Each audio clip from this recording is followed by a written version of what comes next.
안녕하세요. 오늘은 AI에 대한 정말 흥미로운 완전히 새로운 관점을 한번 파헤쳐 볼까 하는데요. 바로 인류 의식의 거대한 전환과 AI를 연결하는 이야기입니다. 자, 한번 상상해 보세요. 여러분의 상상력이 그냥 생각이 아니라 진짜 초능력이라면 어떨까요? 우리의 생각을 즉시 현실로 만들어주는 새로운 도구가 등장한다면요.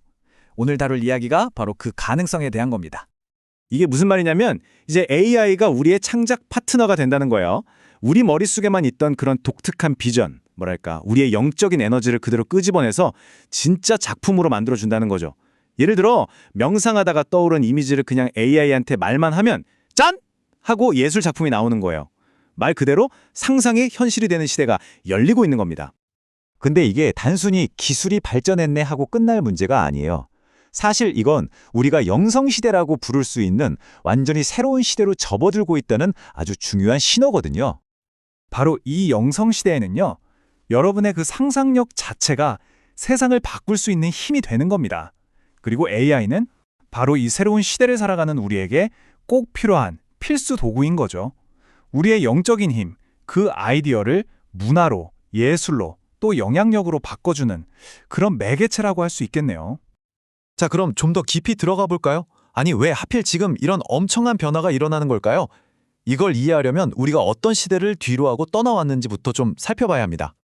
여기서 정말 재밌는 게 바로 이 대비예요. 과거, 원력 시대에는 외부의 신이나 어떤 정령 같은 존재들한테 힘을 빌렸잖아요. 그런데 앞으로 올 영성 시대는 정반대입니다. 이제는 우리 내면의 힘을 스스로 써야 하는 시대. 우리 인간 자체가 힘의 근원이 되는 시대라는 거죠. 그러니까 예전에는 산신 같은 그런 신적인 존재들한테 원력이라는 특별한 힘을 받아서 썼어요. 뭐 주술을 부리거나 특별한 재주를 얻거나 할 때요. 근데 중요한 건 그 시대가 이제 완전히 끝났다는 겁니다. 그 신적인 존재들은 더 높은 차원으로 공부하러 다 돌아갔다고 해요. 그러니까 이제 와서 예전처럼 외부의 힘을 구하려고 해봤자 아무 소용이 없다는 거죠. 낡은 시스템은 완전히 셧다운된 겁니다.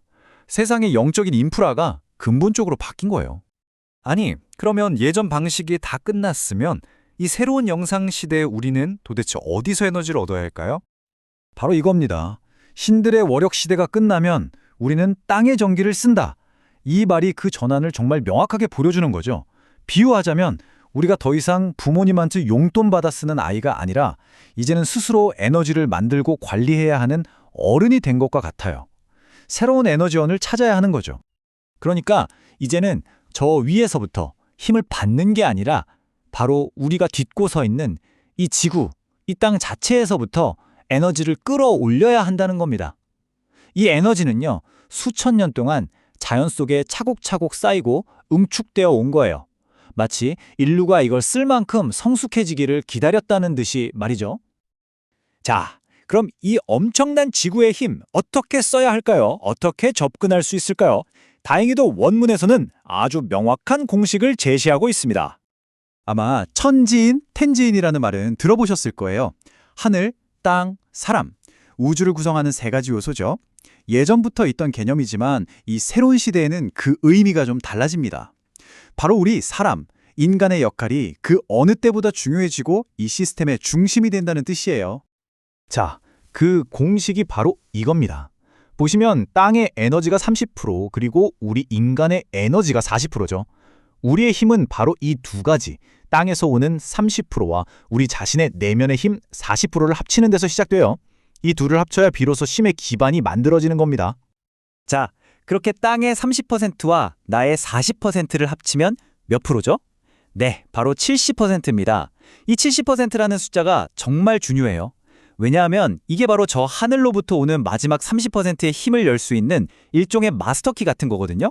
결정적인 문턱인 셈이죠. 그래서 핵심은 바로 이겁니다. 마지막 30%의 하늘의 힘을 얻으려면 먼저 70%를 우리 스스로 만들어내야 한다는 것. 이제 신성한 힘은 그냥 주어지는 선물이 아니에요. 우리가 스스로 노력해서 쌓아올린 그 70%의 에너지에 대한 응답으로 주어지는 거죠. 자, 이제 힘을 쓰는 공식은 알았어요. 그런데 이 힘에 접근하려면 그냥 기술만 안다고 되는 게 아닙니다. 훨씬 더 중요한 게 있어요. 바로 우리 마음가짐. 이 마인드셋의 근본적인 전환이 필요하다는 겁니다. 원문에서는 이렇게 말합니다. 실망이란 이해하는데 실패했을 때 느끼는 감정이다. 이게 무슨 뜻일까요? 우리가 흔히 느끼는 실망감, 남을 판단하고 비판하는 마음, 이런 감정들이 사실은 낡은 시대의 증상이라는 거예요. 우리 내면의 에너지가 어딘가 꽉 박혀 있다는 신호인 거죠. 그러니까 힘으로 가는 길이 두 갈래로 나뉘는 거예요. 낡은 사고방식은 뭐죠? 과거의 일, 어른들이나 옛 경정 같은 걸 보면서 에이 저건 틀렸어, 저건 낡았어 하고 판단부터 하는 거죠. 그 결과는 어떨까요? 실망하고 좌절하고 결국 내 에너지 흐름만 막히게 됩니다. 하지만 새로운 사고방식은 다릅니다. 왜 그때는 저렇게 할 수밖에 없었을까 하고 그 이유를 깊이 이해하려고 노력하는 거죠. 그 결과는 내면의 평화, 성장, 그리고 영적 에너지의 자연스러운 흐름으로 이어집니다. 과거를 심판하는 걸 멈추고 그걸 디딤돌 삼아 더 높이 올라서는 거죠. 결국 다음 단계로의 진화, 새로운 성경이나 새로운 불경이라고 부를 수 있는 그 무언가는 과거를 비판하고 심판하는 데서 나오는 게 아니라는 겁니다. 오히려 과거를 깊이 이해하는 데서부터 시작되는 거죠. 이제 이게 바로 우리 세대의 역할인 거예요. 과거의 지혜를 다시 공부하고 그 시대적 맥락을 충분히 이해한 다음에 그걸 미래를 위해 한 단계 더 끌어올려주는 것. 바로 그게 우리의 책임입니다. 네, 낡은 시대는 외부의 힘에 의존했죠. 하지만 새로운 시대는 바로 당신, 우리 각자에게 의존합니다. 여러분은 창조할 준비가 되셨습니까? 이 강력한 질문을 여러분께 남겨드리면서 오늘 이야기는 여기서 마무리하겠습니다. 여러분 각자의 깊은 성찰을 응원합니다.